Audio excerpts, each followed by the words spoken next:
What you're about to watch is a special private training session for people who bought a copy of my book, Built to Serve. Enjoy.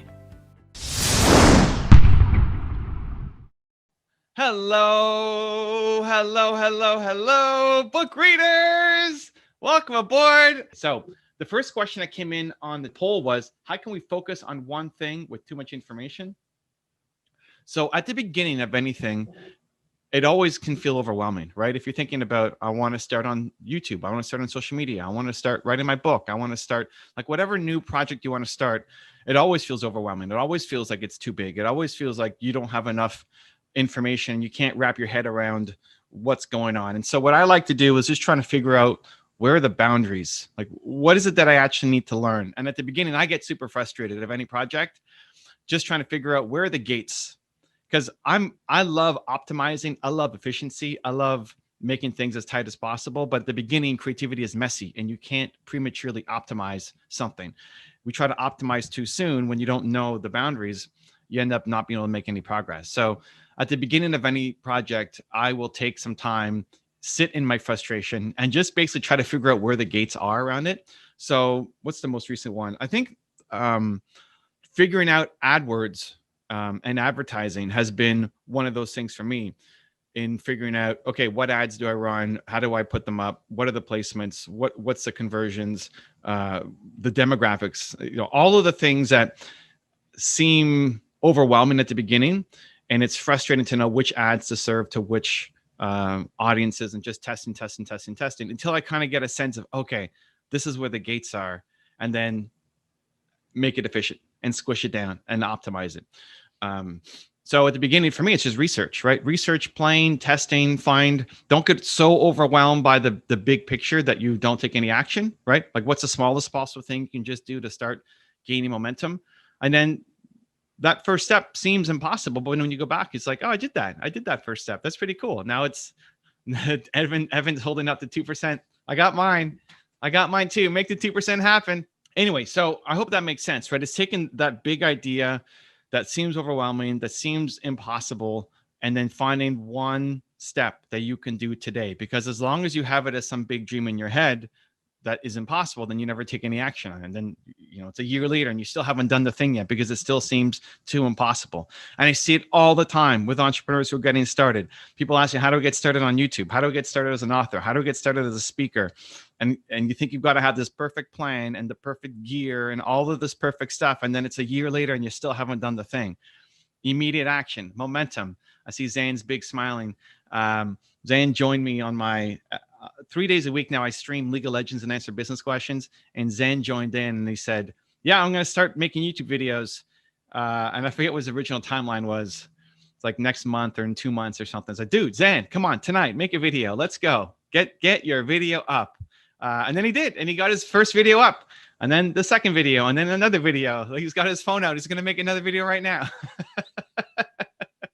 Like, that's the process. And it's not going to be perfect being off your phone, and it's not going to be the lighting that you want, or the gear that you want, or the background that you want, and your thoughts may not come out as clearly as you want. That's the beginning. Like, the beginning is supposed to be messy. So don't stress out about having all the information at the beginning. Just create. Like, in that momentum, you will start getting some results and additional momentum to keep on building, right?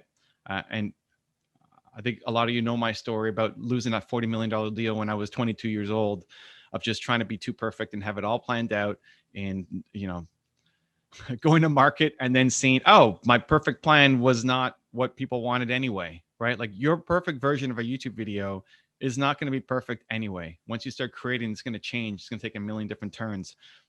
So the best way to do it is to do it.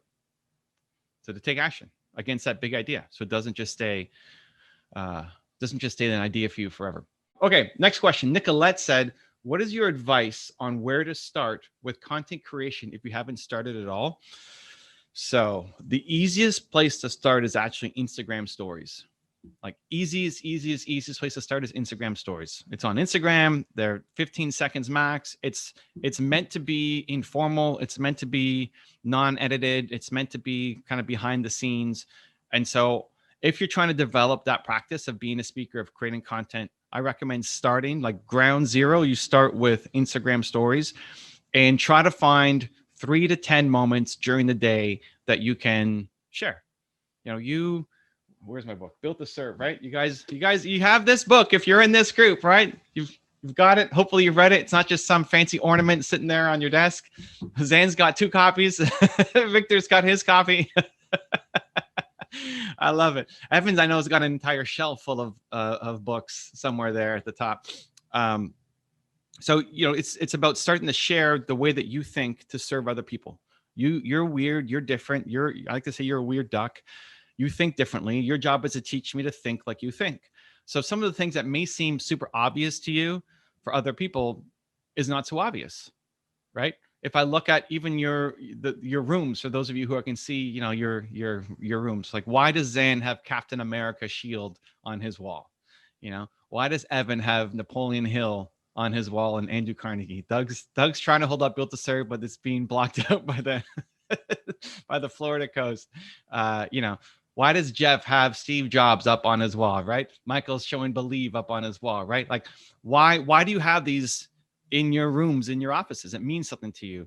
And that may be like, maybe Zan's been a Captain America fan since he was 8 years old. I don't know. Like maybe that's just so natural, normal for him. But for other people, it's kind of weird to have a Captain America shield on your door, right? Like most people don't have that. So explain why it's there, right? Explain why you picked up this book. Most people wouldn't know that that's Napoleon Hill up on Evan's wall, right? So explain why he's there. Explain what that message means. And finding these micro moments throughout the day from your routines, your habits, what you're eating for lunch, what happened when a client emailed you, like the way you respond to things is different. And so that's your job. It's not about how fancy the video footage is. It's your job to teach me to think the way that you think. And sometimes this is hard to step out of because for you, it's so natural and normal because you've been doing it for a long time. But for somebody else who's watching you from the outside, it's weird and different. And that's the whole point. And so Instagram stories, I think, is the easiest way to start just to get you into that practice of creating content. Again, 3 to 10 different stories a day. It takes 15 seconds max. So, at the minimum, I'm asking for 45 seconds a day, right? This is not a groundbreaking amount of time to create content, right? 45 seconds, 3 15-second stories a day.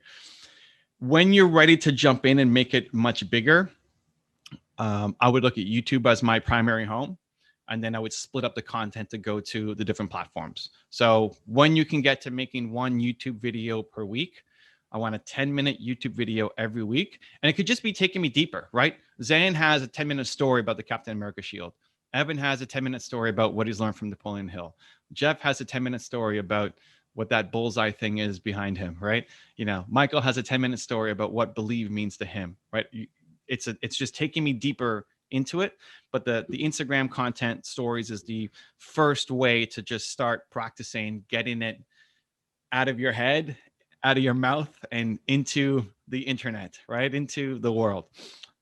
Once you can get to 10-minute video a week, that's where I want you to be on YouTube, because that content will live forever. And then you split up the content to go to all the different social media platforms. So until you're ready to do that, Instagram stories. Once you're ready to do that, then you can still do the Instagram stories, right? It's just add-on. It's additive.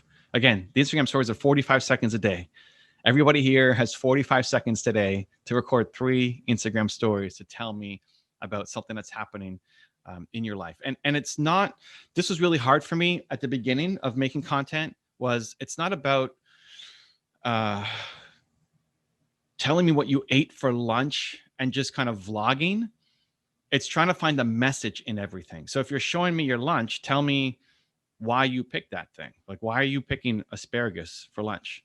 Or why are you having that donut for lunch? Like, why are you picking that thing? Like, explain to me the thought process behind it, right? I'm having the donut because I'm celebrating my 50th birthday or something, right? Like, I'm getting the asparagus because I have, I want to live a keto lifestyle or whatever it is, right? Like, explain the thought process behind the decisions.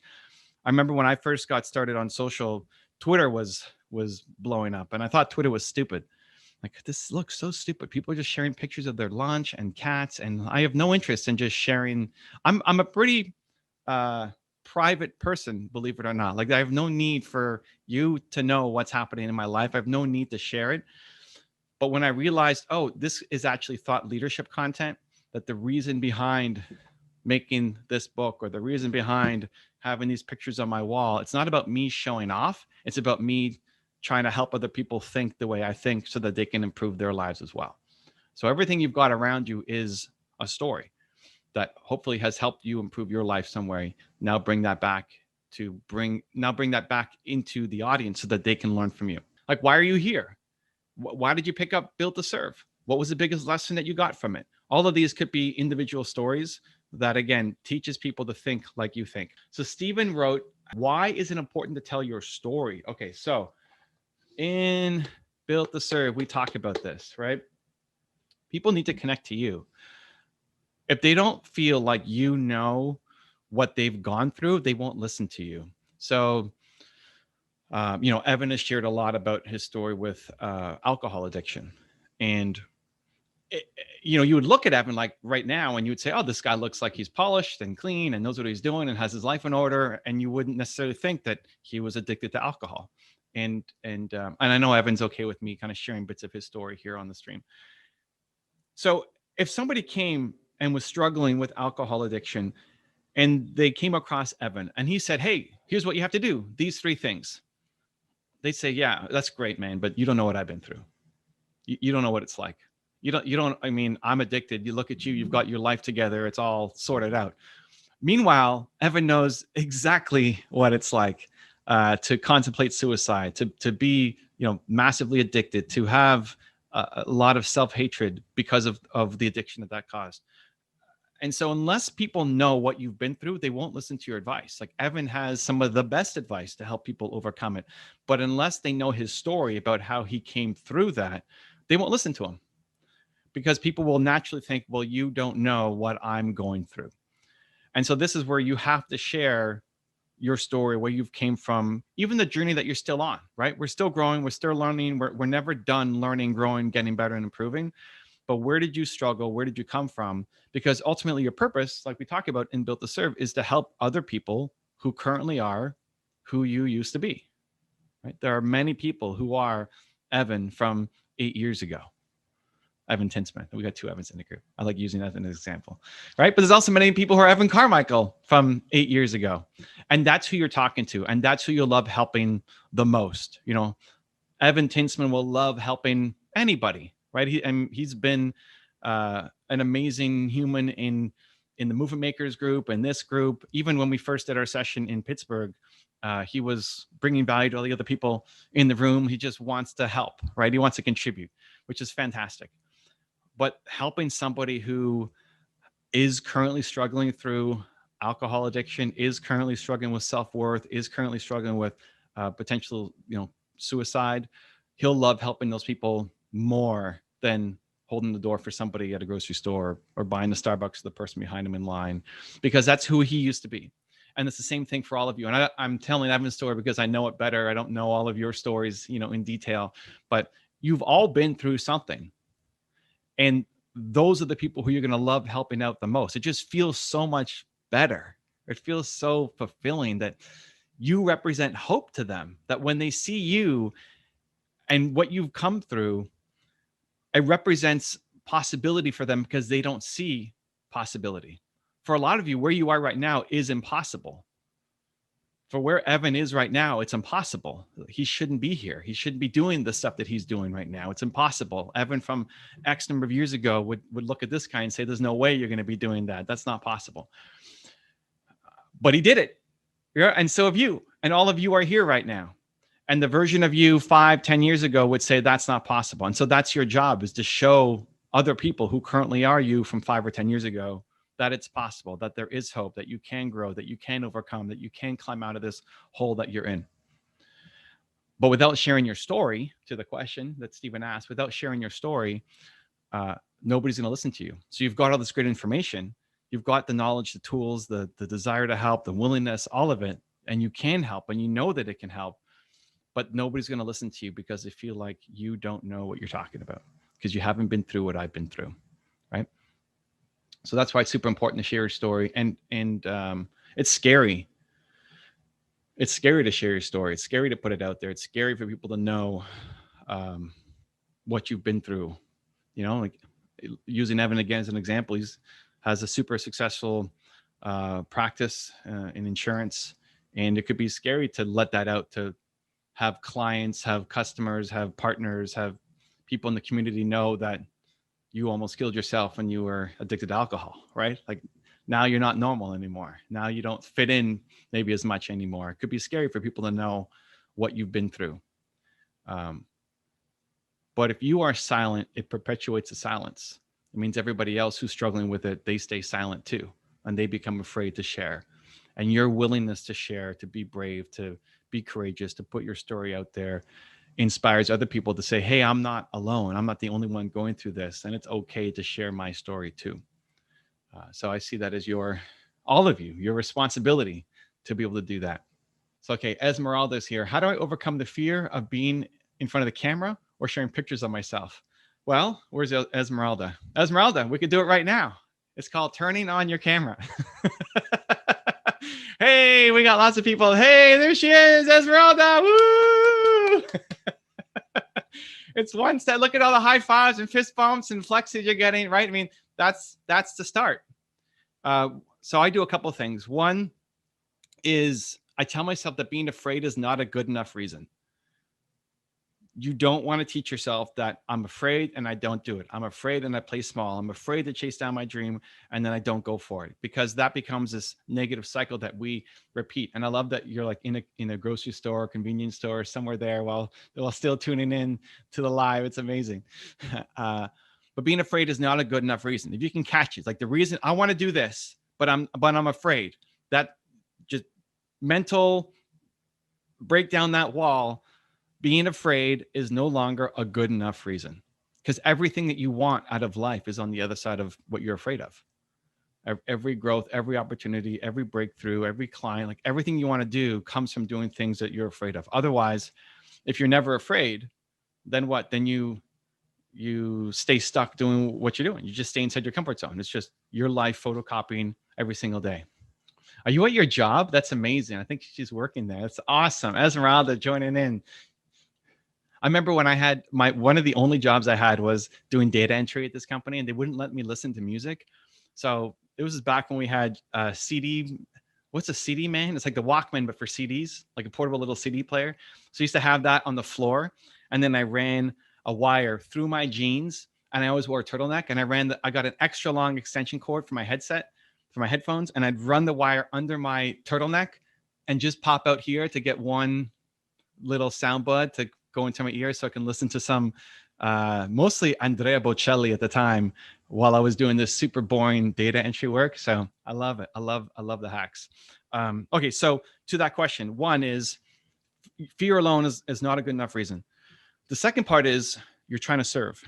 You're trying to serve. You want to help.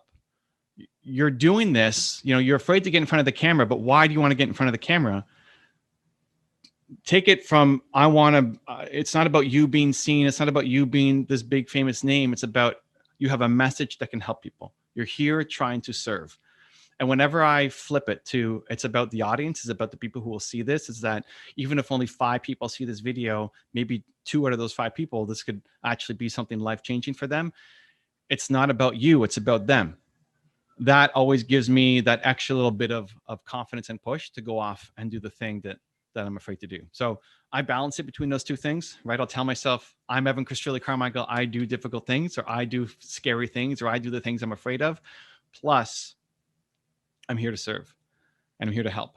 And my message can hopefully touch somebody today. It may not, but it's your intention going in. Like the intention behind the action of being in front of the camera is not to screw people over. It's not just to make yourself famous. It's to try to help. It's to try to serve. And so I always take that mindset going in before, whenever I'm super nervous, or before I'm ever making any piece of content. It helps when you're even filming your own YouTube videos, because sometimes it's hard when you're at home in an office, maybe with Corona, you haven't seen any humans for the last little bit and interact with them. And you just, even here, I'm talking to a camera, and it's awesome to be able to see your faces up here on the screen, to remind yourself that, hey, this is a video that's not just me in my office by myself. you're making this video to try to touch somebody else's life. And when you take that as an intention, your video will be better. When you just focus on, oh, am I looking at the camera and is my mic set up and all this other stuff, your video won't be as good compared to if you actually picture somebody in your head. I used to do this all the time because I had a hard time getting into the zone when I was making content. I would picture somebody and I'm making this video for him. This video is just for him and I'm speaking to him, and then I would channel him as I pressed record on my camera, and I'd always end up getting a much better video. Man, time flies. It's crazy. We're already at time. Let's get to like super rapid fire. How to deliver the idea message in a simple way. Hot chocolate readings. I would do a 30-second hot chocolate reading every day and post it to Instagram. Hot chocolate reading of the day, and then whatever comes out every day, right? Every day for 30 seconds. From Denise, what type of videos go viral in your opinion? If I had a recipe for making a viral video every time, that'd be amazing. Like that's what everybody's going after. But really, I'd be looking at make the video that you from 5 years ago badly needs, right? Make the video that the you from 5 or 10 years ago badly needs, because the you from 5 or 10 years ago probably wouldn't watch an Evan Carmichael video. Like, oh, that guy, he's too energetic, he's too positive, that can't be real. Like you don't want to listen to those guys. But you could touch you from 5 or 10 years ago in a way that Evan Carmichael or Tony Robbins or Brendan Burchard or whoever else can't. And that's, I think, even much more important than worrying about a viral video that blows up on the internet, is having an impactful video that changes somebody's life. So I'm still trying to make the content that I need right now, but also that like 5 years ago Evan still needs. So that's always kind of in the back of my head as well. Evan Tinsman saying, disagree. Ooh, okay. Your content helped get this Evan to where he is now. Well, I love it. Thank you, Evan. Appreciate the love, man. Love that 5 to 10 years ago idea. Brilliant. Yeah. Just imagine you from 5 or 10 years ago, or somebody who is like you and you're making content for that person. Because, again, Jeff from 5 or 10 years ago is thinking a different way. Doesn't have as much of a growth mindset, is not wanting to listen to a lot of the messages that are being put up there. He would look at what you're doing now and say, that's crazy. With books on the shelf and bullseye and all these goals and accomplish, like you wouldn't think that would be possible. And so you can reach Jeff from 5 or 10 years ago in a way that nobody else can. If you want another awesome video in our Black Excellence series, check out the video right there next to me. I think you'll enjoy it. Continue to believe, and I'll see you there.